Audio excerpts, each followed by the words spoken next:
My peoples, I'm about to jump in with y'all, my peoples. You better be ready for this smoke, though. Y'all better be ready. It's about to be a cooking show, y'all. You better be ready. That's all I gotta say.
Whoa, your boy Jay Smith was on mute. Salute everybody. Welcome to another episode of Boxing for Breakfast, where you get a healthy dosage of sweet science early in the morning. My peoples, this is a special edition episode of Boxing for Breakfast. All right? We're going to have to address the whole Tank Davis Shakur situation. And I already told y'all, man, get ready, because this is a cooking show, and I'm going to kick this off with a one-liner for you. Tank Davis is a duck. That's it. He's officially ducking Shakur Stevenson. There you have it. You saw the last interaction between them. Nah, you know, you're going to have to get it off of the mud. Huh? I'm not giving you a fight. Huh? Like I told you, Tank done beat up everybody on Twitter. Done put the brakes on everybody. And then in real life, he ain't trying to fight. He ain't trying to fight, my peoples. Come on, man. Salute to everybody showing love, everybody in the building, man. Come on now. Bam. Toy Mafia on Lace. John Parham in the building. Side. Patricia David. Come on, my peoples. Young Guns. You can get those medals from a cereal box. Come on now. 7-Eleven. Black Jericho in the building. RJ, salute. Come on, my peoples. Ernest Morales in the house. Maestro J. Hermano mío. Bam. Much love to you. My people, so come on, how we're gonna describe the whole situation between Tank Davis and Shakur Stevenson? This is a fight that we've been calling for. That, you know, we've even made predictions and went back and forth about who wins that fight if they face each other. Well, what's going on now? What is going on? Well, what's really going on is that Tank Davis don't want that action. That is the reality of it. We all look. There is nobody who enjoys the sweet science who wouldn't say that they don't love that fight, that they wouldn't want to see that fight. Everybody in the boxing community would love to see Tank Davis versus Shakur Stevenson. And why that fight isn't happening? Because Tank Davis is scared to death. He don't want that smoke. He don't want that action. That's it. That's made obvious every day. And the funny thing about this whole situation is that I've already known that Tank Davis don't want to fight Shakur Stevenson, and I've been telling you guys. Superman, salute my brother. Bam, appreciate you dropping in. Tell me Tank Davis is not officially ducking Shakur. And tell me he not officially ducking Lamont Roach. That's it. That's it. It's over. The hopes that fight would happen, that's it. I don't even have hope. I don't want to have that false hope. Like, damn, man, maybe, you know, Tank decides that he want to go and fight and prove himself. That shit is not happening. Tank Davis trying to make his money, and that's it. That's it. Superman. Yo, man, Tank crashing out. That's it, man. It's over. It's over. We can't sit there and hope for a fight that deep down inside, we know Tank Davis don't even want. How can we want to fight for him that he don't even want? That's it. It's over. We can forget about that. We can forget about Tank trying to be great, fighting anybody. Don't ask Tank to fight no Teofimo, no Devin Haney, no Shakur. Don't ask him to move up and fight none of the big guns. He's not doing none of that. That's it. This false hope that we have that damn just maybe it could happen. I ain't forget that shit. It ain't happening. That's the reality. Frank, good morning, brother. Appreciate you dropping in, my G. You already know what it is. Another episode of Boxing for Breakfast. This is a special edition, my people. It's Saturday, and this is a cooking show. This is a cooking show. Make no mistake about it. Make no mistake about it. This is a cooking show, ladies and gentlemen, because at the end of the day, Tank Davis should be fighting the best, but he not. He not fighting the best. This is a cooking show for you guys. He not fighting the best.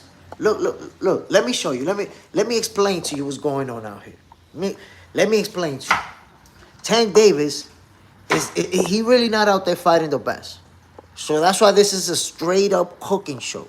We not trying to hear it no more. We not trying to hear it, my peoples. All right?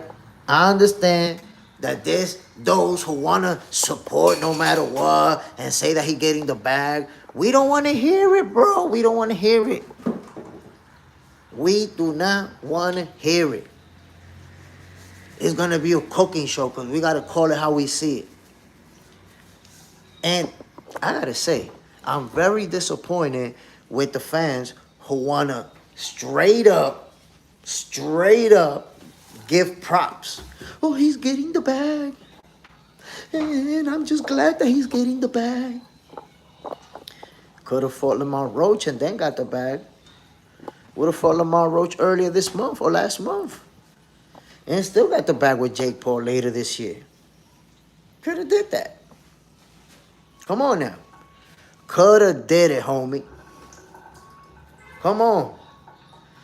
Superman. Cook up, Jay Smith. Salute, my brother. Bam. JJ's in there. There's no fanages allowed here. I'm trying to tell you, man. This is a cooking show. We don't want to hear, oh, he's going to be making a lot of money. And we would all do the same thing, too. We don't want to hear all that. We do not want to hear it. We want to know why you're not fighting the best. Why you scared to death. And honestly, we got to keep it 100. Talent-wise, Tank Davis is one of the best in the game, bro. Pound for pound, one of the hardest punches in the game. One of the best counter punches in the game. Ring IQ through the roof. And you in your prime fighting Jake Paul. Y'all gonna tell me that's not goofballery. JJ's in their house. Chef J. Smith is cooking duck dumplings. Come on, man. Come on, my people. You have to understand, when things like this happen, you just gotta cook them. That's it. I'm trying to cook them today.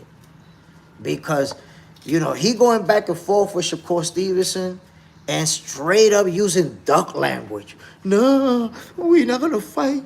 What are you talking about we're not going to fight? What are you talking about we're not going to fight? What are you talking about? Hold on. We supposed to be the best? And you came up with this whole new narrative? You got me crying, peeling these onions right here, B. Peeling onions, like, we should be crying about this. But no. There's people that's like, no, he's doing the right thing. I don't want to hear all that. I really don't want to hear it. What happened? Oh, okay, come on. Okay, go to the bathroom, get him. Come on, my peoples. It's a certain level. What happened?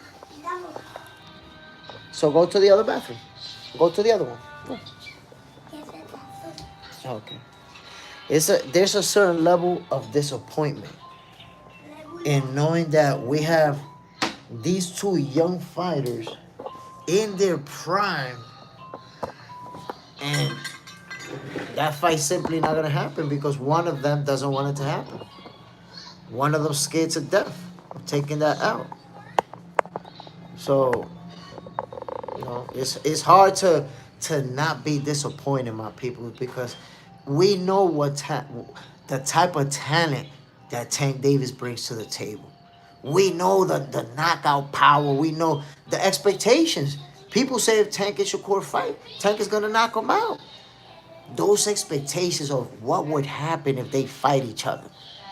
I think Shakur's going to outbox him. You might think Tank Davis is going to knock him out. How does it really play out? We might never get that fight because Tank Davis don't want it. That's crazy, bro. Okay, you talking about, he's going to get the bag with Jake Paul. I don't know if he's going to retire after that fight because he's going to get a lot of money, man. I don't even know how many millions because so many different figures have been floated out there, but I know he's going to get a huge bag. Is he even going to come back to boxing after that? But if he does come back to boxing, is he going to fight any of the best? Or is it going to be a cherry-picking tour at the 140 division? Superman, I got to say, Cor was extremely respect in his latest interviews, giving Tank the utmost respect. However, Tank hasn't been doing the same at all. Cor said it in one of the messages, too. That's facts. That's fact. The thing is that Shakur has genuinely wanted to fight Tank Davis for a long time because he knows in a lot of people's eyes, Tank is seen as the best. Look, people, there's a lot of folks who predict that Tank will knock him out, right? So because of that, obviously, if Shakur's trying to be the best himself, he wants to beat the guy that you think is the best. He want to prove you wrong. He want to show you, nah, homie, I'm him. I'm the guy. He want to prove it to you. But Tank Davis won't allow that to happen. So you got two options. You could say, yeah, Tank Davis know that Shakur will cook his ass. He know. Or you can say, no, it's business. It's that Tank is just trying to get the biggest bag out. And there's a good reason he won't fight any of the best. Come on, man. Ducking Shakur and been ducking him since. Raw dog. I had a guy tell me Tank is better than Duran on TVV Discord. Better than Duran. I'm gonna be honest with you, man. I'm gonna be honest with you. That argument could be made. Duran got the better resume. Don't get it twisted. Duran has the better resume. But all I'm saying is, skill for skill, I think that argument could be made that Tank Davis is better than Duran. The problem with Tank Davis that we cannot prove his greatness because his resume don't show it. His resume don't reflect greatness. So when you're talking about somebody of the stature of the level of just iconic, like Manos de Piedra Duran, that has the resume, just being the first guy to beat Sugar Ray Leonard after moving up divisions, that right there puts him on that level with the greats. So Duran, he proved himself in the ring. Tank Davis, he passes the eye test with flying colors, but he still hasn't beat any of the best. Been in the 135 division for 5 years and hasn't faced a single reigning champion in the division. Come on. So I think skills for skills, I think I could make an argument that he's as good as or better than Duran. But then when we check the resume, Duran got a Hall of Fame resume. Tank Davis' resume compared to his is going to be trash.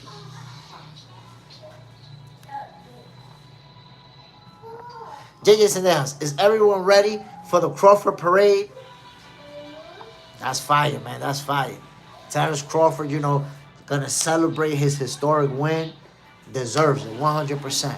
John Parham, y'all don't realize it is Tank. He doing this to prove a point. Raw dog, I had a guy tell me Tank is better. Yeah. Like I said, bro, Tank, we could make an argument about his skills, but the resume destroys the argument. John Parham, Tank can leave and come back like MJ. and steal the spotlight. Yeah, he can. He can. He's a big star. He's a superstar. Superman. But the difference is that MJ is one of the greatest of all time, and it's a superstar because of his accomplishments. So it's, we can compare popularity. We can't compare what they actually, the type of work they put in their career. Real dog. Tank can't move up like Durant. He was like butter. No, Tank can move up because he can't even make 135 no more. He been at that division. Been at that division. The truth that a lot of people that can't handle is that at this point at 135, Tank is a weight bully, bro. Yeah, weight bully at 135. Think about you yourself, your own body when you was 25 years old versus how much you weighed when you were 30 years old. So Tank's body has grown. He's bigger, but he's still making the same weight. Yeah, weight bully. Look at all the guys around his age that are younger than him. Teofimo, Devin, they both younger than him, and they already moved past him at bigger weight classes. Shakur Stevenson is already moving up to 140. And Tank was clinging on to that 135 division. I told you guys just a couple months ago that Tank was not going to be able to make 135 anymore. I think I told you that last month. I was like, yo, he's not going to make 135 anymore. No way. He's either going to have to retire or move up in weight. And those of you who was here know that a lot of people jumped on me right away. Nah, you don't know what you're talking about. Tank Davis, he's too small. He cannot move up in weight. He's going to stay at 135. Literally the next day after I said that, Tank Davis posted that he was either going to fight Manny Pacquiao or move up and fight. And no, that he was going to fight, Manny Pacquiao or move up to 140. Come on here, Ryan. Give me a hug. Oh. ¿Por qué tú no te apagaste de yo?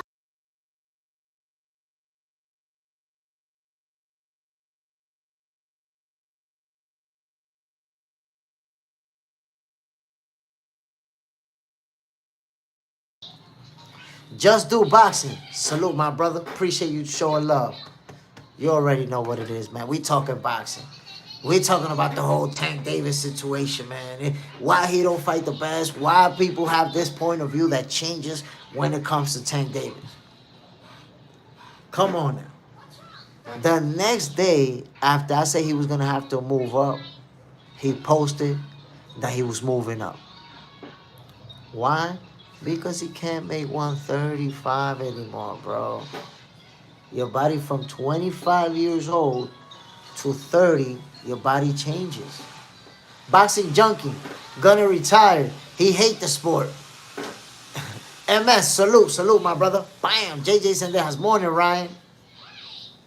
Motown 909, salute, Jay. Salute, my brother. Appreciate you dropping in. Flip, Jay Smith. Who has the better resume between Davis, Shakur, and Haney? I mean, it has to be between Shakur and Haney because you could say Haney undisputed. You could say Shakur more divisions. So Haney undisputed, Shakur more divisions. Tank will be in third place in that race. Superman, just after you gave Tank that just do, and then why he trying to go at you at your boy Court on X? Boxing junkie, Tank versus Hagler. Raw dog, you tripping? Now listen, I'm going to say this. Skills-wise, skills for skills, I will put Tank versus any of the all-time greats who fought within his division. Hagler's a 160-pounder. He's too big for Tank Davis. But I will match up Tank Davis with anybody that you can find in the all-time list between 130 and 140. I will match Tank with anybody, and I expect a great fight. Based on his skills for skills. The problem is his resume. His resume is not going to back up my argument. Because then you'll be able to say, wait a minute, because this guy beat this guy, who Tank beat? And then I may just be like, I'm not going to know what to say. I got no response. So that's the problem. Tank Davis doesn't have the resume to back up his skills. Because we see with the eye test, but we don't see the champions that he beat. That's just the reality. Just do boxing. Right. Superman, right. He emotional as hell when it comes to Shakur because he knows Shakur has what it takes to tear him, and he's a threat. To hear him and to beat him, he's a threat. Look, man, and I've been saying it, just do boxing. And I've been saying this a long time. Tank Davis, Leonard Ellerbe, Floyd Mayweather, Al Heyman, the whole PBC and the whole PBC fan base. They know Tank Davis will cook them. Deep down inside, they know it. And you know how I know that they know? Because how often have I heard Tank Davis fans tell me stuff like, Shakur don't deserve that fight. What has Shakur done to get a Tank Davis fight? How many times have I heard that? And I asked myself, wait a minute. What Frank Martin did to get that payday? What Pitbull did? What Rollies did? What these guys did to get that payday? Because Shakur accomplished a lot more than them. And is more famous than all of them. So, but again, you know, when it comes to Tank, we got to switch logics depending on what's going on. Depending on what's going on, we're going to switch logic. You want me to give you another logic switch for Tank Davis? Because, yo, for real, Tank Davis fans, you guys, it's like you morph into whatever Tank Davis is doing and you make it fit. Whatever you want it to fit. Here's another one of your morphing examples.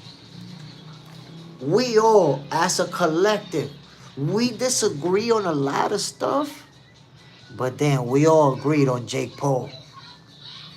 He's bad for boxing. We don't want Jake Paul. We don't want his fights. He's taking it away from the real fighters. You done hated Jake Paul for the last 5 years. And now that Tank Davis gonna do an exhibition show with him, not even a real fight. You like, he's getting the bag, and we would get the bag too. I would do the same, and we would all do it. I understand, Tank Davis. Huh? What the I don't understand what happened.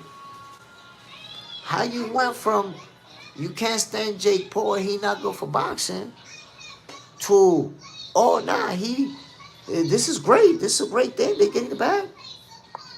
I don't get it. Jake Paul been getting the bag and you wasn't giving him props. Now because he's getting it with Tank Davis, yes, you want to give it to him? Come on, man. We got to stop switching logic to adjust to the guy that we like. Like, you're the perfect example of not keeping that same energy. Never keep that same energy. Always come up with some new theory for Tank Davis. Just do boxing. My bad for the typo. I meant to say Tank knows Shakur has the skill set and the talent to beat him. And he just told the world he not fighting Shakur. So all the narratives died. He won't fight Shakur ever. That's it. He'll duck. Scared to death. And the funny thing is, just do boxing, that they will still say that Tank will knock him out. And there's some Tankomaniac out there that will tell you, nah, Shakur ducking Tank in reality. That's just social media stuff. Flip, in my opinion, if we're talking about opponents, I have Devin first, Tank second, and Shakur last. Just do boxing. But Shakur Stevenson beat more reigning champions than Tank Davis. How do you have that? Tank Davis never fought a single reigning champion in the 135 division. You gotta explain yourself. What is it in Tank Davis' resume that will have you put him in second? Come on, man. Natura life vicious. Tank doesn't want to mess up the money. And I'm gonna keep it 100. That's the real deal Holyfield answer right there. He knows if he would have fought Lamont Roach last month in that rematch and lost, there was going to be no Jake Paul fight. There was going to be no bag. So he said, no, wait a minute. let me duck this rematch and go straight for the bag. Because if we get beat up right here, we're going to lose that O and lose the bag. That's it. That's very simple. Very simple. JJ's in the house. Tank versus Aaron Pryor. His weight classes is too different. Pryor's too big. Aaron Pryor's way too big, bro. Flip. All Tank Davis fans are not the same. I would love for you to clear that up one day.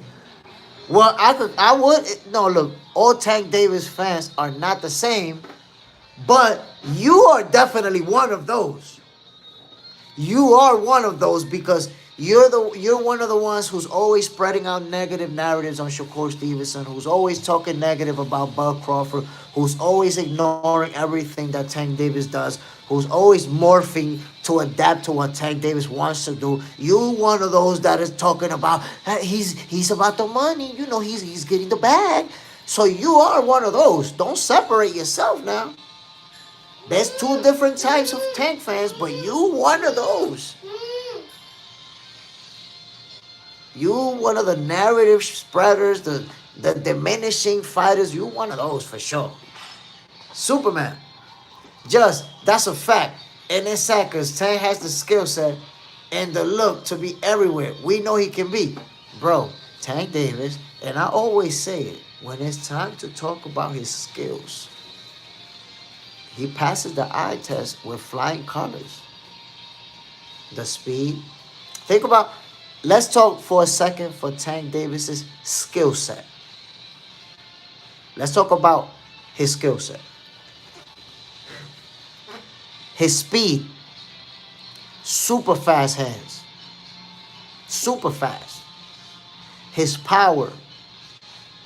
Matter of fact, let's rate it. I'm going to rate Tank Davis's skill set. 1 through 10. 10 being the highest. His speed. 9. Tank Davis' hand speed is a 9. His power. 10. Tank Davis is the hardest puncher in the division and arguably the hardest pound-for-pound puncher in boxing. He's one of them. He's one of those guys that could sleep you with one punch. So now we got speed and power. 9 in speed, 10 in power. Now we got footwork. 9. Tank Davis' footwork is elite level. The angles, the movement, the step back. Elite level footwork. And then we talk about ring IQ.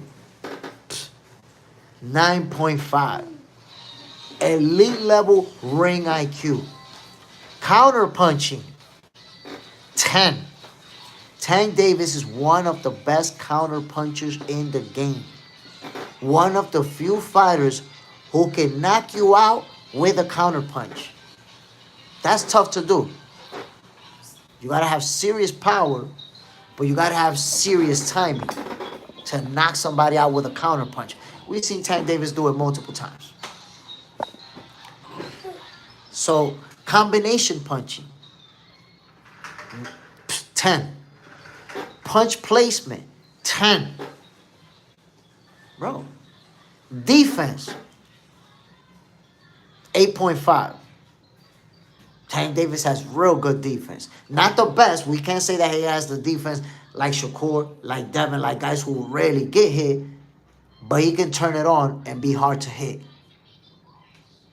So as you can see, every single skill that we can talk about, Tank Davis is going to rate super, super high. There isn't anything in Tank Davis' repertoire that is at a very high level. The only weakness is the resume. That's it. That's the problem. He hasn't fought any other guys at the top. So when I compare him to all-time greats, if we're comparing skills to skills, he's right there with all of them. If we're comparing what he does inside the ring, we can compare him to Duran, Leonard, Hagler, Frazier. We can compare him to all of them. The problem is going to come when we bring up the resume. But if we leave out the resume and leave out the names and just look at the skills, the performances, Tank is up there with anybody. We could compare him to anybody. We can literally compare him to anybody in the all-time great list and say, yeah, he as good as that guy. You know, it's just that the opinion is going to fall short when we bring up the resumes. That's the only kink in the armor. John Pound, like and subscribe. Appreciate it, my brother. Hell yeah, my peoples. I'm giving you guys this boxing for breakfast early in the morning on Saturday. This is a special edition, by the way. I wasn't even going to go live, but I said, you know what? My peoples want to talk boxing, man. I was actually sitting in my kitchen, you know, that cooking is going on. I was like, maybe it's time to cook. Double tap that screen, my people. Somebody the other day told me, I don't know how to hit the like button, bro. Man, just double tap the damn screen like that. Some people even find that shit complicated. Be offbeat and shit. Frank, are those boxing medals in the background? Nah, my brother, that's running medals. I run. I be running marathons, half marathons, and I ran in a bunch of events. I ran 9 marathons. I want to run my 10th. Thinking about running it late this year. Let's see. Possibly. Boxing junkie, but his skills only look good because the opposition of opponent. Correction. You think his skills look good because of the opposition. You don't know that. You think. You see, you're saying that as a fact. You're saying, oh, he looks because of this. You don't know that. You don't know how he's going to look if he's stepping in there with Shakur, with Tio, with Dev. We don't know. But against the elite, he doesn't look that good via Roach. I know, Ryan. Don't worry. I'll be with you in a minute. Boxing junkie, when you say he doesn't look good via Roach, that's like when people said Crawford wasn't going to look good against Canelo via Madrimov. And you see how that played out for Canelo, right? So, I remind you that styles make fights, and whoever you fought last has nothing to do with what's going to happen with who you're going to fight in the future. Remember, people made that argument. Oh, look how he looked against Madrimov, and look how he looked against Little Gamboa. Ooh. And you saw how that played out. Side, Roach neutralized his skills. Yo, Roach stepped in there with the perfect game plan. You have to accept it. You have to accept it. He fought in a way that there was just nothing that Tank Davis could do other than get frustrated. That's why I keep reminding people. Roach showed that he's simply special too. He's special. And look, anytime somebody says, well, Tank Davis, he just wasn't having, you know, a good night, and it wasn't, they just can't accept that Lamont Roach is actually just that good. Side, Roach walked to the power like nothing. Boxing junkie, but that's the only elite fighter. John Parham, Roach better worry about Pitbull. Honestly, I think that Roach is going to cook Pitbull. I think he's going to cook him. Pitbull is a very good fighter, but he flat-footed, man. He tailor-made for Lamont Roach. A guy who's just going to go forward and throw a lot of punches like that, and is going to stand right in front of you, nah. I feel like Lamont Roach is going to cook him. It's going to, don't get it twisted, it's going to be a good fight. Pitbull's going to make it competitive. Lamont Roach with that footwork, with the angles, with the counter-punching, going to cook him. Boxing junkie, so we going by what elite he faced, and he didn't look good. I mean, if you want to go, if you want to summarize his entire career by one fight, have at it. Imagine if you summarize Floyd's entire career by his first fight with Maidana. Then you'd be like, well, Floyd wasn't really all that. JJ's in there. Going to work. Everyone talk to you guys later. God bless you, Jay Smith, and the Box Center family. My brother, salute. Appreciate you dropping in this morning. Look, my peoples, the reality is that we wanted to see Tank Davis fight Shakur Stevenson. And now, the reason why that fight is not happening is been put to rest. Now we all know, the whole world knows that Tank Davis doesn't want to fight Shakur. That's it. There's no getting around it. If you said that Tank Davis was gonna, because I went back and forth with a lot of people about this fight. If you told me that Tank Davis was gonna knock Shakur out, I think you need to reassess that opinion. You need to really think about that. Just look at the way the things are playing out and really rethink that opinion. Because Shakur, for the last 3 years, been telling you that he trying to fight Tank Davis. Been telling the world. At first, some of you was on denial. Flip, you was on denial. Tank Davis will knock Shakur out. And I told you guys, when you say Tank will knock him out, Tank don't believe you. Ellerby don't believe you. None of them believe that Tank Davis is knocking out Shakur. Because if they did, that would have been happening. So you believe in Tank more than Tank believe in Tank. Flip. JP, I know he has me mixed up with someone else. But it's okay. One day he'll see that I've been here since day one. I'm subscribed. Watch all the videos, like, comment, share, subscribe. Jay Smith is my guy. Damn, Flip. So I guess I'm confusing you with somebody else, bro. I guess I'm confusing you with somebody else because there was somebody who was going super, super hard. Super, super hard. About how Tank Davis is going to knock Shakur out if they fight and how Bud Crawford is going to get knocked out in the 4th round. Maybe I'm confusing you. If I am, my bad, Flip. Motown 909. I believe it's over for Tank. And Shakur versus Tank fight is over. That's it. Tank already told us. He already told us that he don't want to fight Shakur. That's it. It's over. So the hope that we had in this fight, I guess people can go ahead and keep celebrating that Tank is going to get the bag with Jake Paul and all of that. It's not just that fight that Tank is not going to fight Shakur. He's going to retire without fighting Shakur, Devin, Teo. He's not going to fight any of the best at 140. That's it. He's done. He's done. He's going to be catering to the pocket watching fans. He's going to be catering to the fans who like to argue about Tank is making the most money. He's selling the most pay-per-views.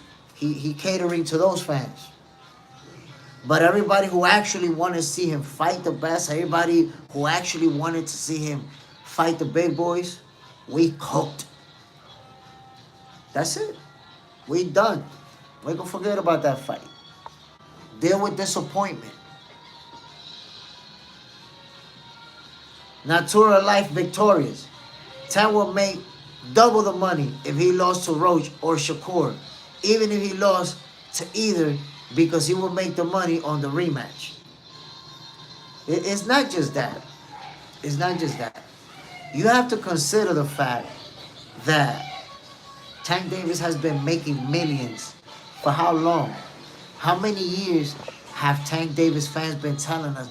He put butts in seeds. He's selling the most pay-per-views. He's selling the most money out of everybody. He's the guy. He's the face of boxing. And now you telling me that he need a payday?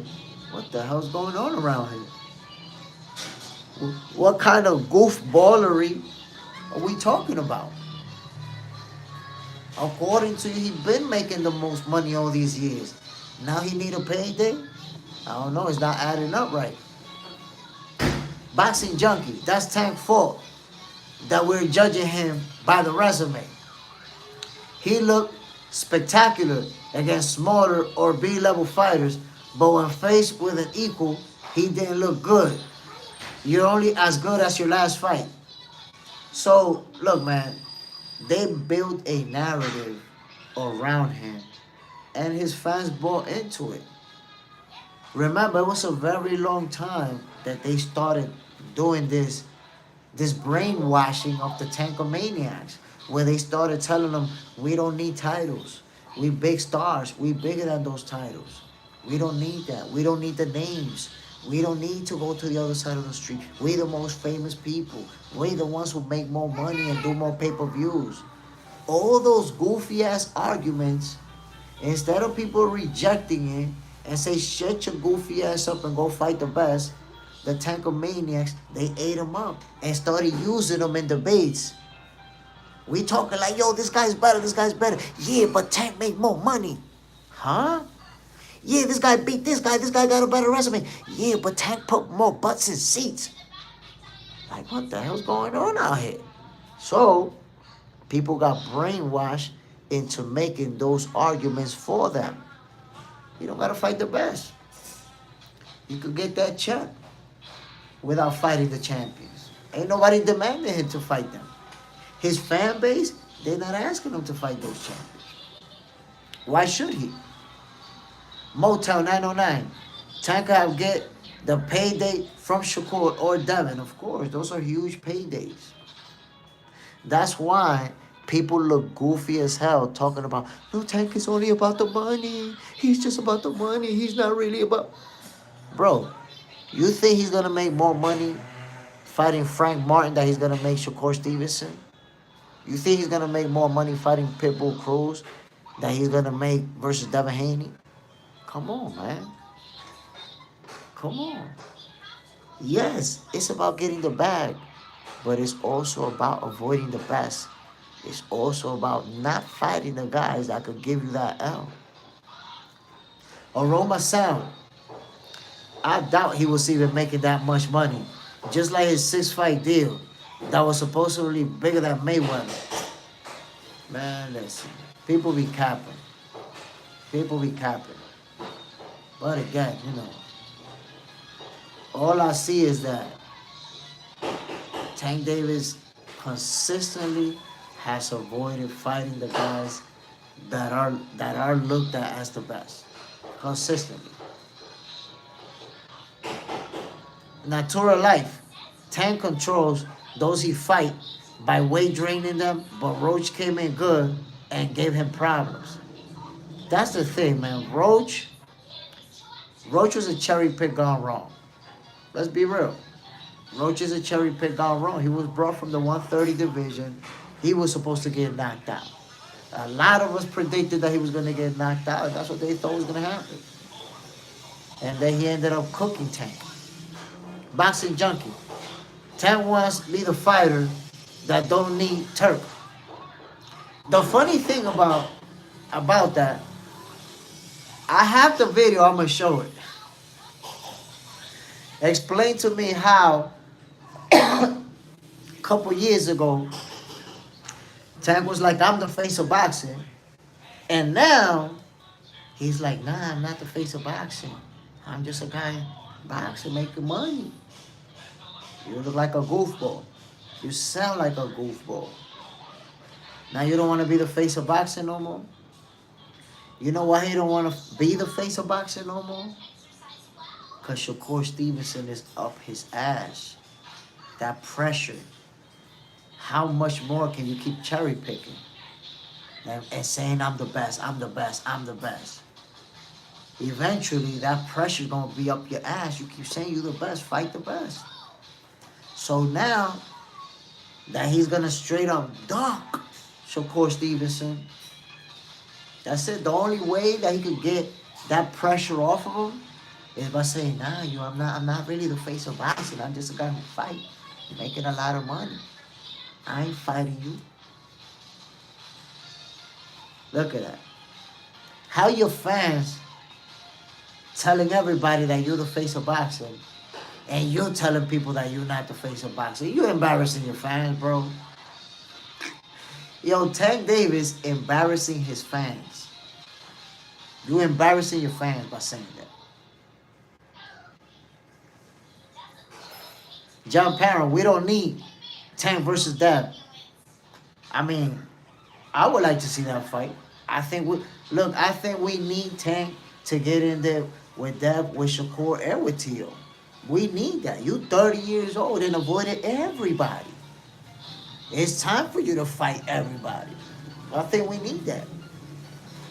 Flip, in my opinion, I think that all the money that Tank has made has went to his head, and he is not as hungry as he once was.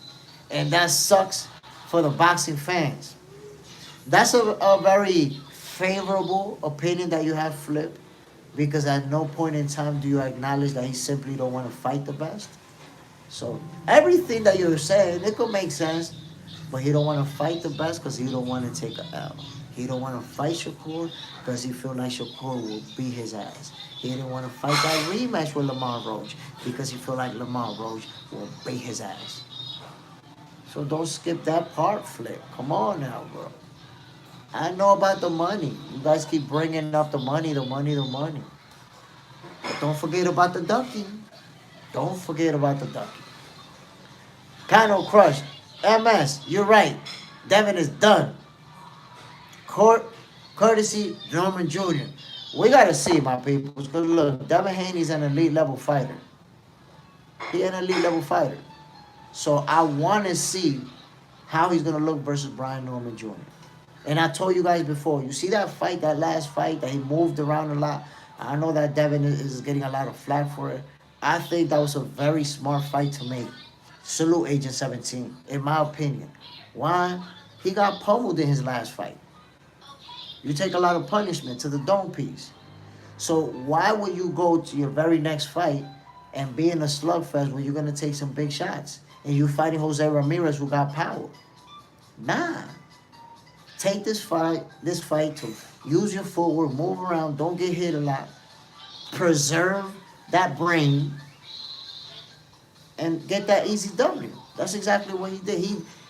What he did wasn't going to be entertaining, but it's definitely the smartest thing to do versus Jose Ramirez. But now with Brian Norman Jr., he's not going to be able to do that, my people. It's going to be a different fight. Why? Don't forget that Brian Norman Jr. has a different level of athleticism than Jose Ramirez. Jose Ramirez is a flat-footed fighter who's going to come forward and apply that pressure on you. Brian Norman Jr. can do that, but he has footwork. He has speed. He has angles. And you know what that means? He's going to be able to cut the ring off. He's going to be in front of Devin Haney. If Devin Haney is going to use that type of style where he's going to move a lot, Brian Norman Jr. is going to be right in front of him the whole night. He has that type of athleticism. That's why Devin Haney versus Lomachenko played out the way that it did, because Lomachenko has the footwork, the skills, the balance to stay in front of you. So what Devin had to do, he had to fight him. That turned into a fight. Well, guess what? Brian Norman Jr., he doesn't have the Lomachenko-like footwork, but he's very athletic and he has very good footwork. And he's a big dude. He's going to be in front of Devin Haney. So this is going to be a fight. Devin's not going to be able to just dance around and make it a boring fight. Why? Because he's not the type of guy that if you're walking him down, he's going to show up and let you tee off. Devin will fight back. You saw that versus Lomachenko. Glenn Johnson, all the talent in the world. Tank should be ashamed. Roach deserves his get back. First of all, salute Glenn Johnson. I appreciate you dropping in, my brother. Look, man, I'm so disappointed that it's playing out the way that it is, because let's just consider this, man. Lamont Roach is a guy who moved up from the 130 division to get an opportunity where most of us thought he was going to get knocked out. I'm gonna be real with you, Glenn. I predicted that Tank Davis was gonna knock him out in the ninth or before that. And for Lamont Roach to come out and put together a special performance to show that he had a perfect game plan for Tank Davis and not get the W, like even without the knee, I have him winning that fight. But you give the guy a draw and you don't give him the rematch, that's wicked. That's how I would describe it, as wicked.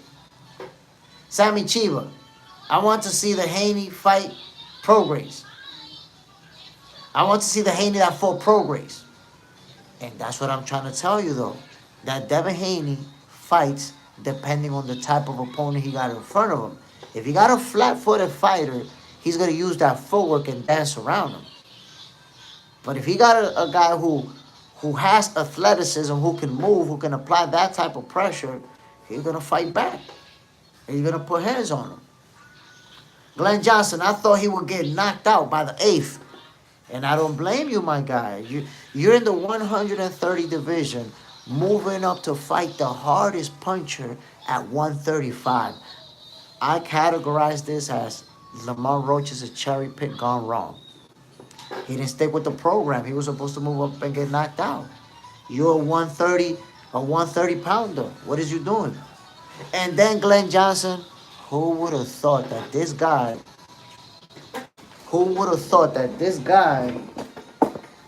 would have been walking Tank Davis down for 12 rounds? Who would have thought that? Who could have believed that Lamont Roach was going to be walking Tank Davis down, and when Tank Davis stood his ground, he would trade with him and make him back away? Who would have seen that coming?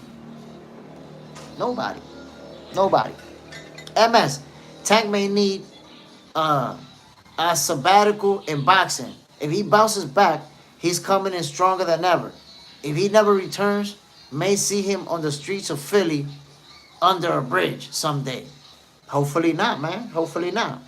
Tank Davis has made a lot of money, and from what I'm hearing, the type of money that he's making in this fight is going to be generational wealth for himself and his family.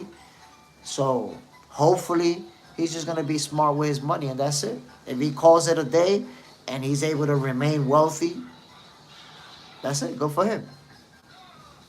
Glenn Johnson, he was in the middle of camp. That's nasty on Tank. I feel bad for Roach. He needs that bad. Roach stole the fear factor. A lot of boxers come in when they face big punches. You got it. He's the guy who made Tank appear beatable. Because, and I tell people, take this into consideration.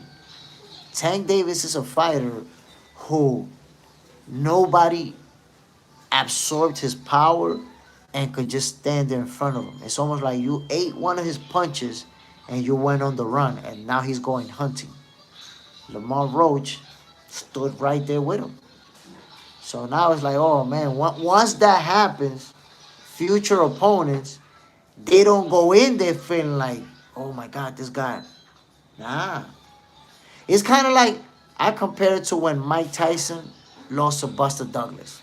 A whole different fight, whole different division. But Mike lost that aura of invincibility because of the way that he lost. If you remember after that, even though he kept winning after that, he won some fights after that, but people were now challenging him, actually trying to beat him. So you saw the shift in how his opponents were approaching him.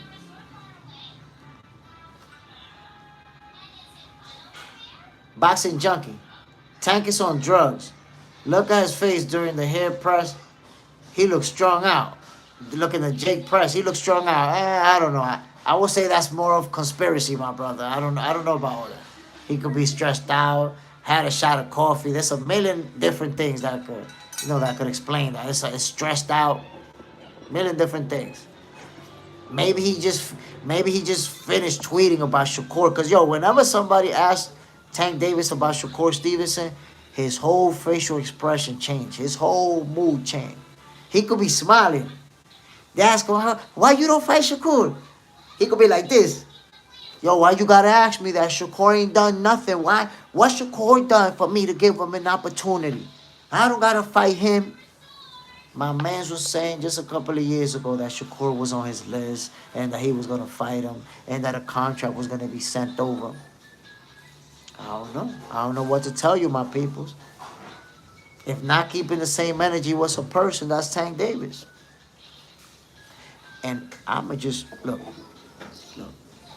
And I told you guys this before. I told you guys this. Tank Davis. And you tell me that this is cap. I challenge you to tell me that this is cap. Tank Davis done beat everybody up on Twitter. On Twitter, he done knocked out Devin Haney, slept Shakur Stevenson, pummeled Teofimo Lopez. He done did it all on Twitter. But he say everything except let's fight in real life. Here's a contract, let's get it. What's going on?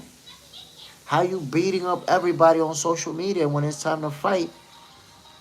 I ain't giving you the opportunity. I ain't gotta fight you. Huh?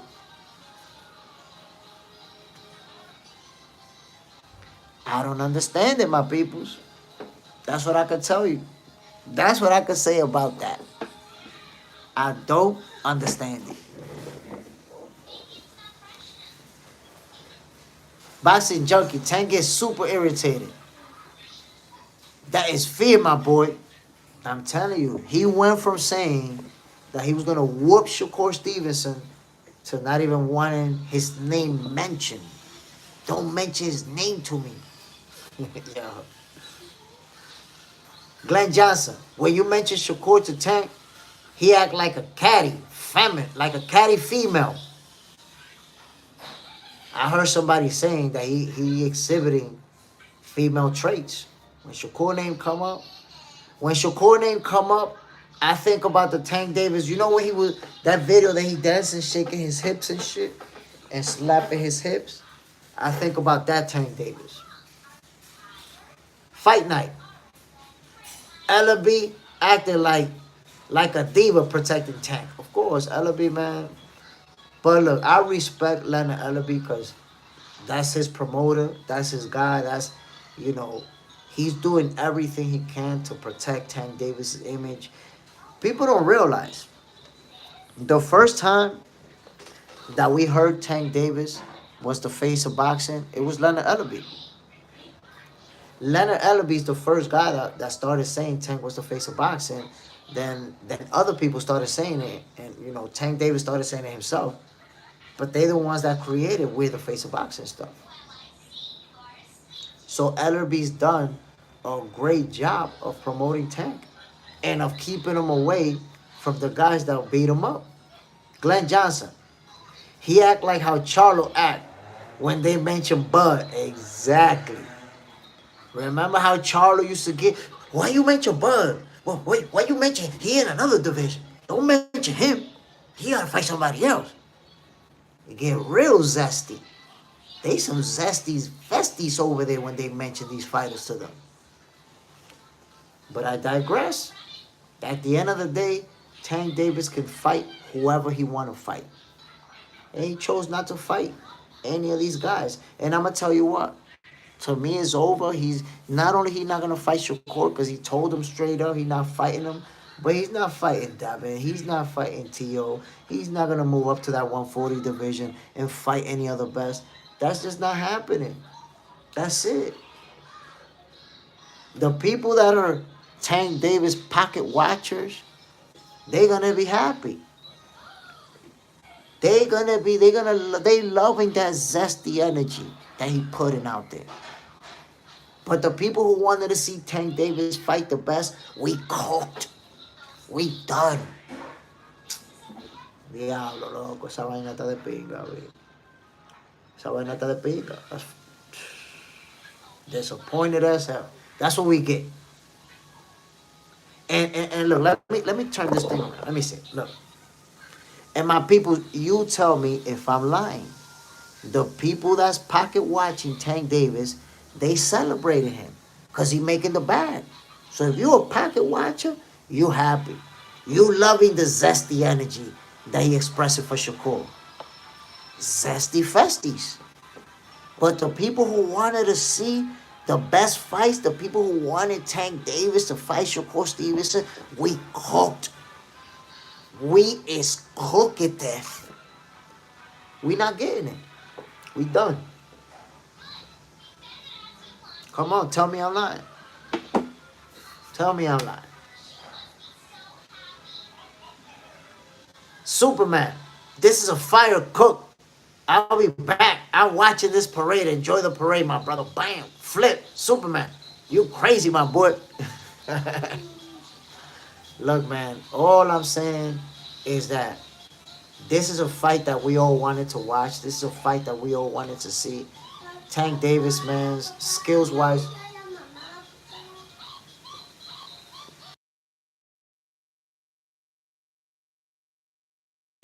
All I'm saying is, man, Tank Davis, you know, when we look at his skills, damn, he's a great fighter. Skills-wise, great fighter. But we want to see him fight the guys, man. We want to see him fight. Go over there. Go see mommy. High five.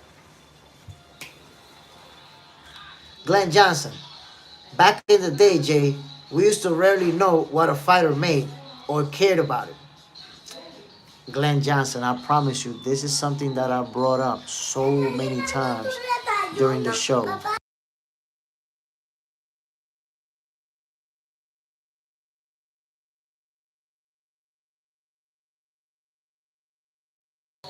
Glenn Johnson, I have mentioned that many times. Why? Let me give you an example so you can see. I still remember Mike Tyson was the first guy, the first boxer to make $30 million. And damn, if you think about it, that was a long time ago. And when he made that payday, we talked about it like, wow, this guy made that much money. But we never compared how much money Mike made versus what Holyfield made when he started making the big money, or what versus Lennox Lewis, what he was making, or versus, we never made those comparisons. That wasn't even a conversation to make. So what happened, Glenn? The PBC made it a conversation to make. Remember when Terrence Crawford moved to the welterweight division, they started this whole narrative of we're the ones making the most money, we're the ones selling the most pay-per-views, we're putting butts in seats, they not making money over there. So what happened? Their fan base started making those same arguments. And now, I could be in a conversation and tell somebody, yo, man, listen, Shakur Stevenson, he'll beat Tank Davis. And if we go back and forth, at some point, that person might tell me, you know what? Tank is making more money than Shakur. And he sold more pay-per-views. And I'm like, what the hell does that have to do with what's going on inside the ring? I don't get it. My peoples, you already know what it is. This is a special edition of Boxing for Breakfast. And this is special breakfast that I'm having right here. You know, a little something like some cheese, salami, egg. So if you're also having your breakfast, enjoy it, my peoples. If you're about to have breakfast, enjoy it. You just woke up, you already know what it is. This is another episode of Boxing for Breakfast, where you get your healthy dosage of sweet science early in the morning. Don't mind if I have my breakfast. I promise you, I'ma still keep continue to give you guys this healthy dosage of sweet science. Flip. Even though I don't like the fight, if Bud and David were to fight, who wins the fight and why in your opinion? I have a hard time formulating an opinion on that fight because I'm not interested in it. You see, since I had Terrence Crawford beating Canelo Alvarez and he beat him, I have no interest in him moving up and fighting somebody else bigger.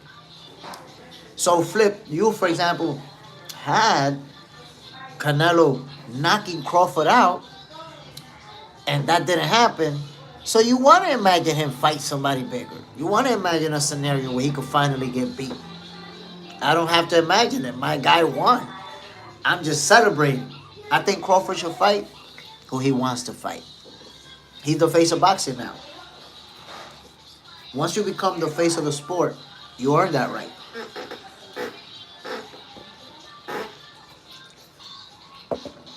That's it. He earned it. Terrence Crawford, as the face of boxing, gets to fight whoever he wants. So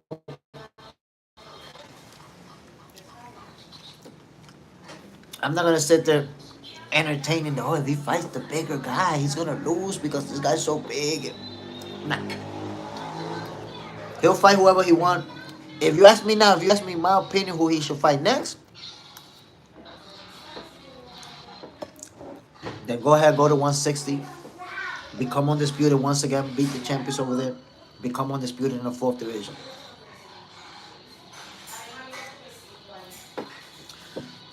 Boxing Junkie. Let's talk about next month matches. We got some good stuff coming up, my guy. Got some good stuff coming up. Bouts. Let's start off with Bouts.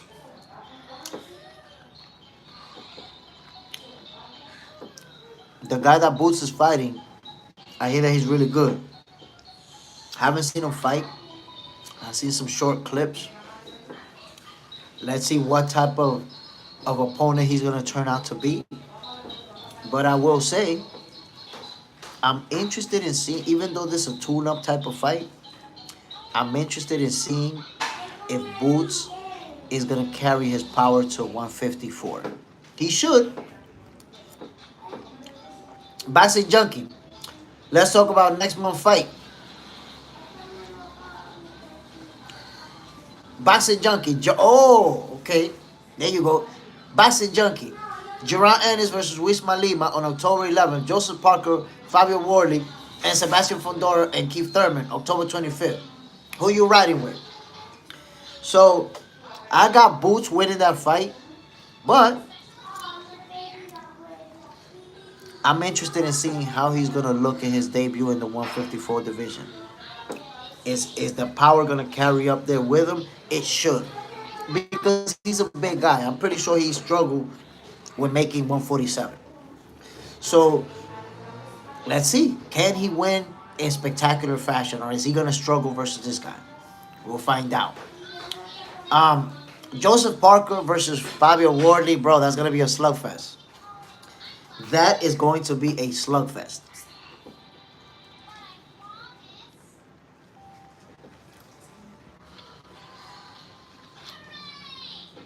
I'm rocking with Joseph Parker. He's been on a run. Momentum is in his favor. I know that Wardley, a dangerous fighter, one punch can sleep anybody. But I think Parker has the skill set to offset that power and walk out of there with that W. And then Sebastian Fondora versus Keith Thurman. Look, bro, people are disrespecting one time. I'm going to tell you that right now. Let's not forget that Keith Thurman has one loss versus a Hall of Famer, an all-time great, one of the most decorated fighters in boxing history. That's the only guy to beat Keith Thurman by split decision. And people acting like Keith Thurman is done, he's washed. Bro, this guy's never been washed in his career. This guy never been cooked. So, I understand and I agree that Fondora has to be the favorite for obvious reasons. But don't sleep on one time. If you saw him on his last fight, yes, he didn't fight an elite level fighter, a world caliber type of fighter. But he was fast, he was strong, he was explosive, he won by destructive stoppage. And he said, I'm not going to be the one time that was just boxing dudes. People, I'm going to go back to the old one time. I'm knocking people out. That's what he did in his last fight. So He in this fight versus Fundora, he's going versus a champion who's tough to beat, who almost look impossible to beat. But he's gonna have some advantages. He has the advantage in experience. He has the advantage in speed, and I would say, and he has the advantage in footwork. So he has some things in his favor to find success. But is that success gonna be limited? We'll see.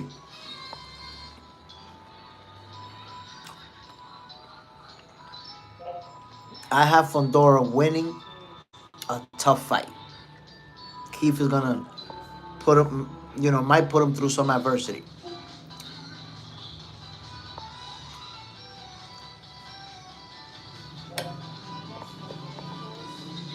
John Pound, Boots, Thurman, and Parker for me. Look, man.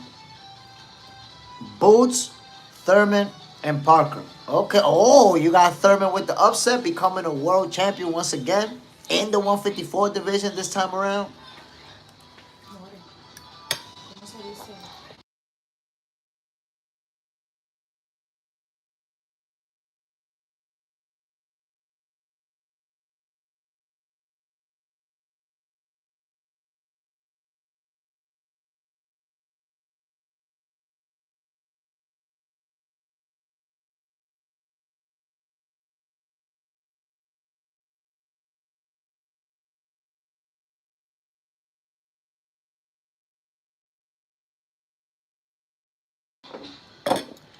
Boxing junkie. I just realized I can see you from your glasses.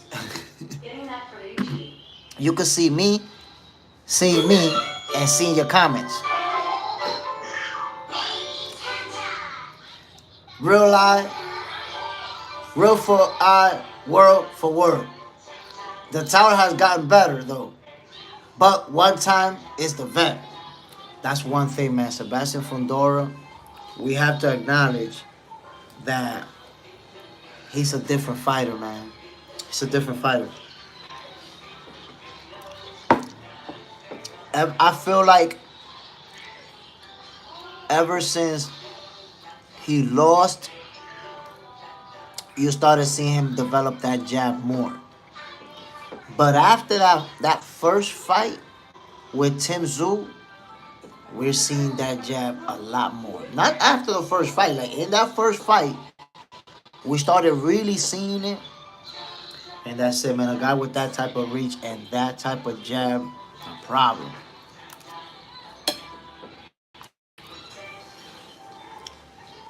If you guys remember, the one thing that we always used to say about Fundora is that he didn't really use his height or reach advantages because he always fought inside the phone booth.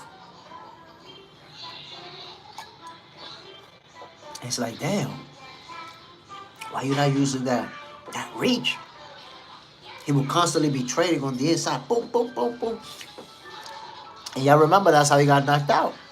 That's how he got knocked out. He was trading and boom, got a big shot. So, Sebastian Fundora has been developing that jab quick, fast, long. And he's constantly disrupting his opponents with it. It's going to be a problem. But Keith Thurman, with his speed, he's going to find a way to get on the inside. He's going to attack the body a lot.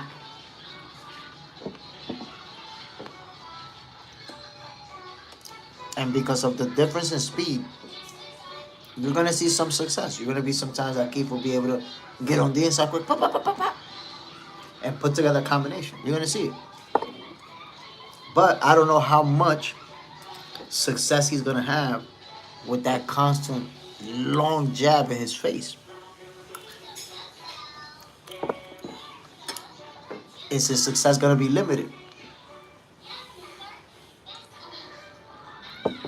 You know, is he going to like get beat up for 2-3 rounds, then have a good round, pop, pop, pop, we're like, oh, and then it goes back to the same thing where he get beat up some more, and then have another good round towards the end? It could turn into that type of fight. Boxing junkie. I got Thurman And it's not enough said too much skills on Thurman's side. The tree will fall. Chop, chop. Timber. No, bro, that's a huge upset. You have to understand, Fundora is the reigning world champion. Keith Thurman not only been inactive, at this point, how many years it's been since he was a champion? Since the last time he was a world champion. So it's a huge upset. I guarantee you, when the odds come out for Vegas, like right there, right before the fight, Fundora is still gonna be a major favorite.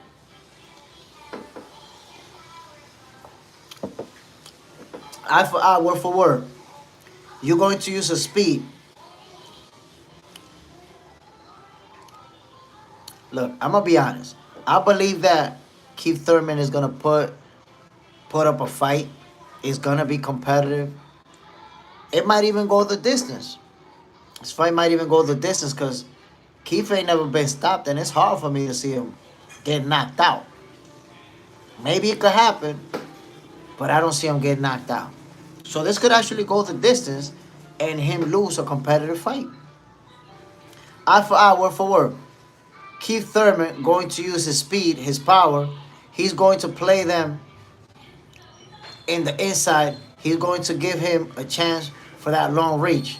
He's not going to give him a chance for that long reach. And that's what he has to do.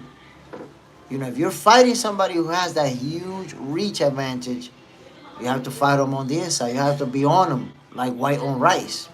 Because at that distance, he's just going to pick you apart. Boxing junkie. And Thurman lost to a legend. Fundora loses UD or late stoppage. We're gonna see, man. This is gonna be a heck of a fight. I'm super excited about it. And I'm even wondering, you know, what happens? Who does the winner fight? Because remember, Virgil is out there, Boots is out there. Who does the winner of this fight step in the ring with afterwards?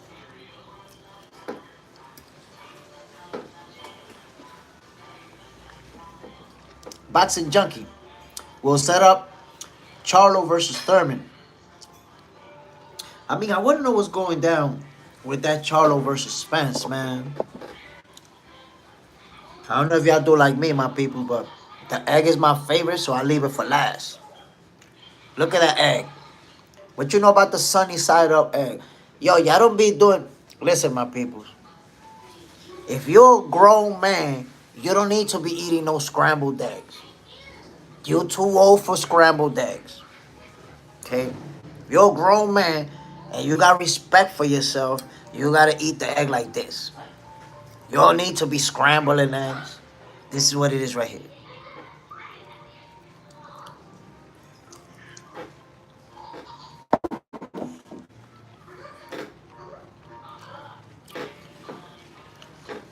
Boxing junkie, that was a build-up for his comeback. He ain't fighting Spence. I wish he was. I wish he was. And they asked Errol about it. He was like, well, come on now. Or is one egg... John Pound, one egg is crazy. Nah, bro, it's one egg, one cheese, one salami. We call that the flag, but you can put as many as you want. But MS, raw eggs, bro, that's not raw, bro. But the point is, my people, listen. Any man that respect himself gonna eat the eggs like this. You don't need to super cook that. You're not a toddler. Hey, your immune system can handle it. I'll be eating raw egg. That's cooked. John Parham, don't judge, but nothing like the yolk busting in your mouth. Pause. Damn. Damn, John Parham. You be letting that yolk explode in your mouthpiece. No diddy.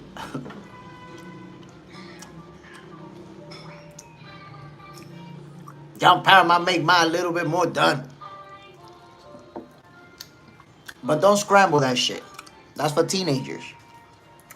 Scrambled egg is for teenagers. It's for kids. Boxing junkie. Man, Errol got to fight somebody first. Because he probably not even the same fighter after that one-sided ass beating. Look, my suggestion is that Errol does a tune-up. A comeback fight versus Keith Thurman would have been perfect because they both been inactive for 2 years. You know, Keith came back against that Australian guy, but it had been 2 years. So I think it would have been great for Errol and Keith to do it at that time when they was both inactive. But I agree that Errol need a tune-up. I agree. MS, J. Smith, you gotta bust out the arroz con guandole. Ooh, my sister Mary, a Dominican, bro. I know all about that. Slow roast. Ooh, you know about that too? You know about, they put you onto the pernil? Whoa, you got put on for real. John Parham, scrambled when I'm lazy. You see, let me get this shit done and over with. But you see, you're saying it when I'm lazy. Hey, get this shit out of here. Eye for eye. If Keith Thurman beat Fundora, Errol Spence comeback debut will be against Keith Thurman for that title. You know what? Honestly, I wouldn't be surprised. I wouldn't be surprised. But it's still not a good idea. Not a good idea. So look. When you eat an egg like that, you know you're eating an egg. That's egg right there. Look. You want the egg, you want the yolk to almost get up and walk away from the plate. That's how you know you're eating egg for real.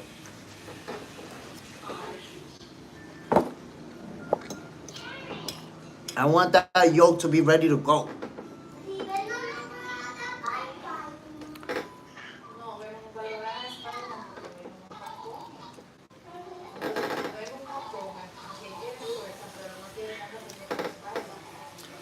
Eye for eye. What about Spence and Boots then? Damn, that fight is too dangerous for Errol Spence. He can't come back to a fight like that. I think for obvious reasons, like you need a tune-up. You need to see where you're at physically, where you're at mentally. All of those questions need to be answered. Now I think Spence comes back to a tune-up, and he looks like the old Errol, which that can happen. Then yeah, he could fight Boots after. Boots is an option. MS. Anyone who see me think I'm black, but I'm a mix. Half American father and half, I don't know what, because I couldn't read that. Oh, Mexican mother, American father. My brother look white as hell though. Oh, y'all mixed up. Y'all mixed right in between. You know, it's interesting because check this out. In my case, both of my parents are Dominican, 100%. But if you see my pops, if you just see him walking down the street, you could think he's black. And if you see my mom's walking down the street, you could think she's a white lady. But they're actually both Dominican. Boxing junkie, I don't know, man. I don't think Spence was the same Spence before the Ugas bout. Nah, I thought he was the same. Honestly, I've never seen a different Spence. I think it's just that people wanted him to beat Crawford so badly and were so sure that now he's not the same. But if you do this, watch this. Go to one of Errol Spence's best performances. And I'm going to say one of his best performances was Kell Brook. That's where he won his first title. He faced adversity in that fight, regrouped, won. So if you look at Errol Spence versus Kell Brook, when he won his first title fight, compare that performance, Boxing Junkie, versus his fight with Ugas, and what you're going to see is that the punch output is about the same. And everything that he's doing in this fight is about the same. Only difference is he has a different opponent in front of him. But if we compare both fights, you can't say that he looks slower versus Ugas or that his power is not there versus Ugas. He was still Errol Spence. He still performed the way he performed. If we look at the stats, there's no difference. We can't say, well, after that fight, he wasn't throwing any punches or he got shot with the punches. The same arrow. You saw the same exact arrow every time out. I mean, Danny Garcia and Ugas are world caliber fighters. And imagine that, he wasn't the same anymore, but he beat two world caliber fighters, two championship caliber fighters. He beat them while not being the same. That doesn't make sense. It doesn't really make sense.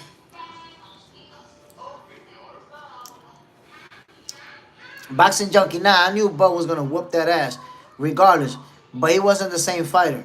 I know Bud got shot, but some are built that tough. Spence wasn't. I don't know. I'm not sure what you saw. I saw the same Errol Spence. When he stepped in the ring with Crawford, I saw the same Errol Spence. Whoa. Whoa. Oh no, my peoples. Oh, here we go. We back. So I didn't see no, when we watched Crawford versus Bud,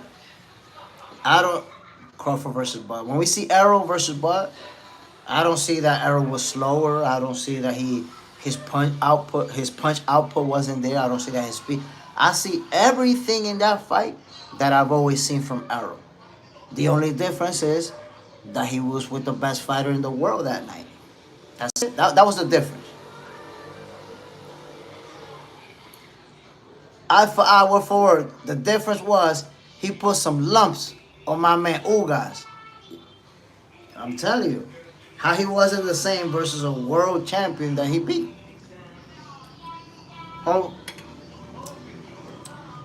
It's usually part of that narrative of not wanting to give Crawford his credit. Of not saying, damn, this guy's great.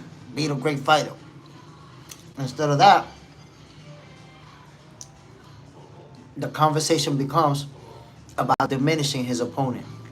About saying that his opponent was not at 100%. Try to take away from the win. But that's the thing. History books don't record the opinion of the people that want to hate. History books just record what happened. What happened? Terrence Crawford became the undisputed champion that night by beating a guy who had 3 belts and won all of those 3 belts from reigning champions. None of those was an email, title, gifted, none of that. Errol Spence is the most legitimate 3-belt champion that you could ever name. And Terrence Crawford took him out. And, that's the way to diminish it. By saying, well, he wasn't really the same. Damn, he wasn't the same, but he beat world caliber fighters back to back in Danny Garcia and Ugas.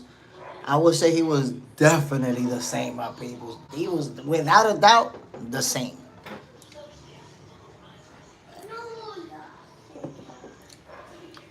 And I always try to tell people, when they say, no, he didn't look the same. He didn't look the same.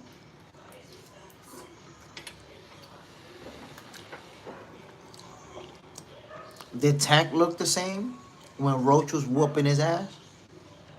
Did Canelo look the same when Bud was whooping his ass? Did Cool Boy look the same when Naoya Inoue was whooping his ass? Did Fury look the same when Usyk was whooping his ass? So guess what? When you getting beat up, you never look the same, my peoples. You're not supposed to look the same because we're not used to seeing you get beat up.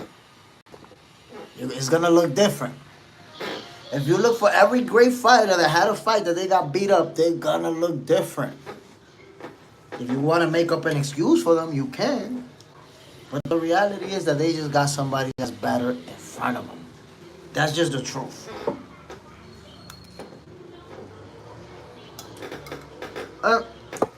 And look, we see it.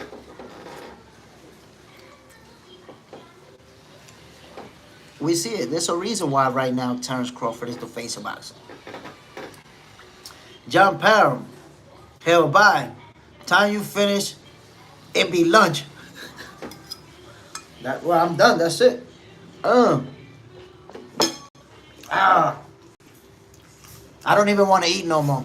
Just bullshit out of here. I don't even want this. I don't even want no more. Done.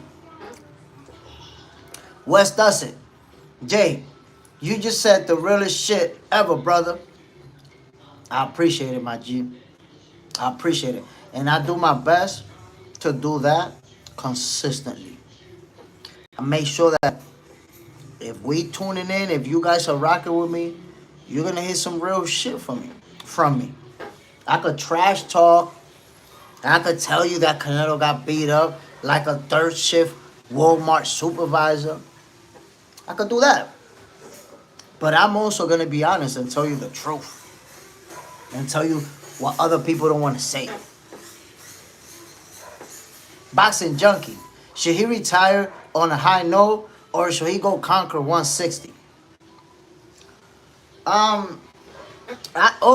Or they beyond great at 154. I'm gonna say, at this point, once you reach that level of greatness, you do whatever you want. And I'm gonna make an example.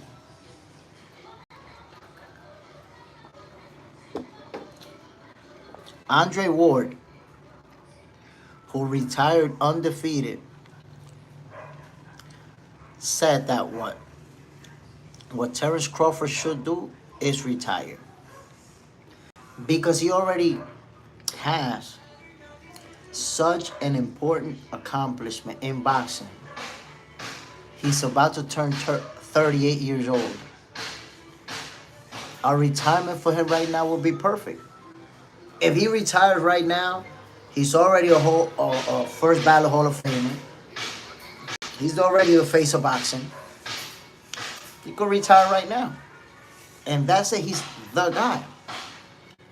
So he could retire as the guy. But if he chooses to stay, I support him. And I think that because Crawford has just been showing his greatness and wanting to keep building upon that legacy, I wouldn't be surprised if he chooses to stay, he'll do it at 160, where he can continue to accomplish. But because he's about to be 38 years old, I can't see 154. Why? Number one, he already said he's not going to 154. So there's no point in either. We shouldn't even entertain that division for Crawford. He already said he's not going there. So 160 is the division. That's it. That's where he's at. He could stay at 168 and defend. But you done beat the face of boxing and the undisputed champion at 168. How are you going to do? Who are you going to fight? So rather than defend those belts, go to 160 and continue to accomplish. Continue to win titles.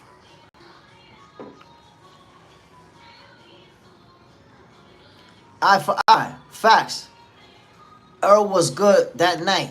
He just destroyed 2 world champions. You talking facts. I watched all the fights and Errol looked good the same to me. But that's what I'm talking about. Eye for eye. That people try to build that narrative about how Errol wasn't the same.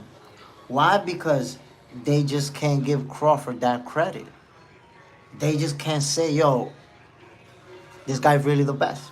That's it. He's the guy.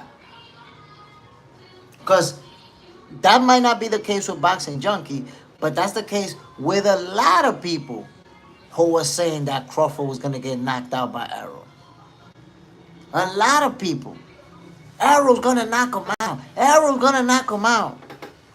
And then after he beat Errol up, well, you know, the car accident, and he really wasn't the same, and what happened was, and I'm gonna remind you guys that I actually say, yo, Crawford versus Errol reminds me of Crawford versus Canelo. The whole narrative, the whole way that they spinning this thing. Matter of fact, Boxing Junkie, remember, you actually told me, you was like, oh, Jay, you know, Canelo's not Errol Spence now. Canelo's not Errol. And I was trying to tell you, but the narrative, that he's big, he's strong. Crawford is too little. So there's always been a narrative on Crawford. You know, about his size, about his resume, about how he didn't beat nobody, about how he's not making any money. There's always been a narrative. And this guy still found a way to become the face of boxing. Come on now. Come on now. You gotta give that guy his credit. Boxing Junkie. Okay, here a Bull Buster. 2026, a Mayweather fight is offered to Bud. Does he take it or ignore the offer? Give me 2 details on why not. I mean, 2026, Crawford is going to be 38 years old. Yeah, he takes the offer. You're 38 years old. You accomplish everything. Your career, you already put together the resume that you can retire right now. Take that fight and go get the bag. I know that the same people that supporting Tank Davis getting a bag with Jake Paul, they're going to be like, why Crawford fighting Floyd for an exhibition? Why? Nah, he earned the right to get the bag. So there you have it. If that is offered and he wants to take it, take it. Like I said, Crawford can literally do whatever he wants, bro. He can do no wrong. Nothing he do can be wrong. Legacy, stamped. Face of boxing, stamped. I heard. He can't miss, bro. Can't miss.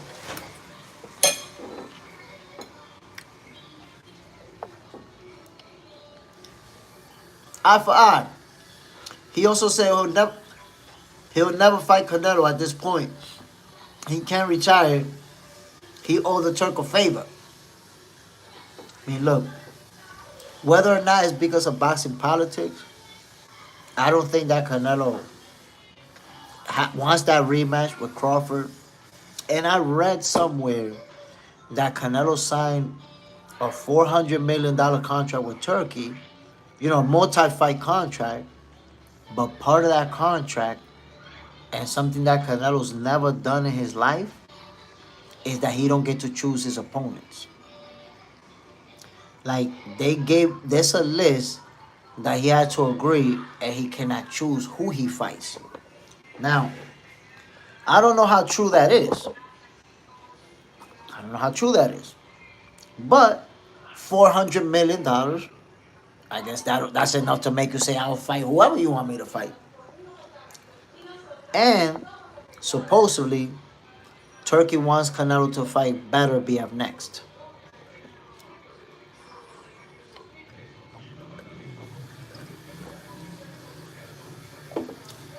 We know that Turkey also mentioned Hamza Shiraz as a possible Canelo opponent. But I have to say, right now, Canelo is going to start thinking about retirement. Because once you sign a contract like that one, unless you retire, you can't get out of it. There is no getting out of that contract. You're not fighting nobody unless Turkey say that's who you're fighting. So, Canelo could go on a very bad run. You see how great fighters towards the end of their career lose 2, 3, 4 fights? Canelo can have that type of run. Because he loses to Crawford. Imagine he fights Bivol and loses that fight too. Now you'll be on a 2-fight losing streak. So Canelo's going to be in a tough situation. Brashkarov. Everybody out.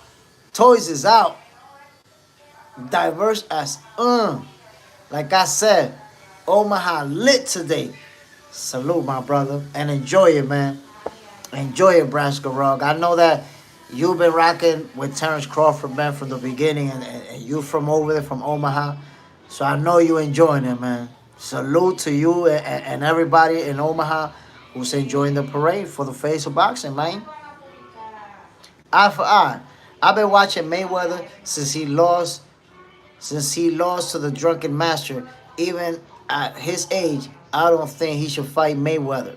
Mayweather is the science of boxing, bro. Mayweather about to be 50 years old. Trust me, Terrence Crawford will beat him up badly. I'm talking about beat him up badly. A brutal beating. Like, I entertained the question from Boxing Junkie, but there is 0% possibility that Floyd Mayweather will step in the ring with Terrence Buck Crawford today. Zero possibility. I want to remind you that Floyd Mayweather retired with 50 wins, and his last two fights were Andre Berto to get win number 49, and Conor McGregor making his pro debut to get win number 50. That's the last two fights of Floyd's career. So if you think that he'll come back at 49, 50 years old to fight the reigning undisputed champion at 168 and face a boxer, nah, bro, forget about that. He will get bullied and beat up really badly. Eye for eye. What? I'm telling you, he would get beat up really, really badly. I don't think you understand that Father Time is undefeated. And Floyd Mayweather at 49 years old is not coming back to beat up no Terrence Crawford, bro. And I tell you what, even at 49 years old, there's a lot of people that Floyd will beat. I could give you that. There's a lot of people that even at 49, right now, Floyd could beat him. But he ain't beating no champions, bro. He ain't beating no champions in their prime. Devin Haney would cook him. Shakur Stevenson would cook him. Teofimo Lopez, Terrence Crawford would cook him. Come on now. You're not going to come back at no 50 years old and beat these guys. That's out of the question. My peoples, I want to give a shout out to everybody who tuned in today. I appreciate you guys. You already know what it is. This was another episode of Boxing for Breakfast. We enjoyed a healthy dosage of sweet science. You already know. See you guys on Monday at 6:30 in the morning, 6:15, 6:25-ish Eastern time. And we're going to talk boxing, my people's Boxing for Breakfast, Mondays through Fridays. Y'all already know what it is. Mr. KO, you missed out. You need to go back and watch this live because we went at it. Boxing Junkie, if Floyd beats Bud, best pound for pound ever. If Floyd beats Bud, best pound for pound ever, there's zero chance Terrence Crawford beats. There's zero chance Floyd Mayweather beats Crawford today. He will get knocked out, and it will be brutal. My people's one love, y'all. I'm out of here. Bam.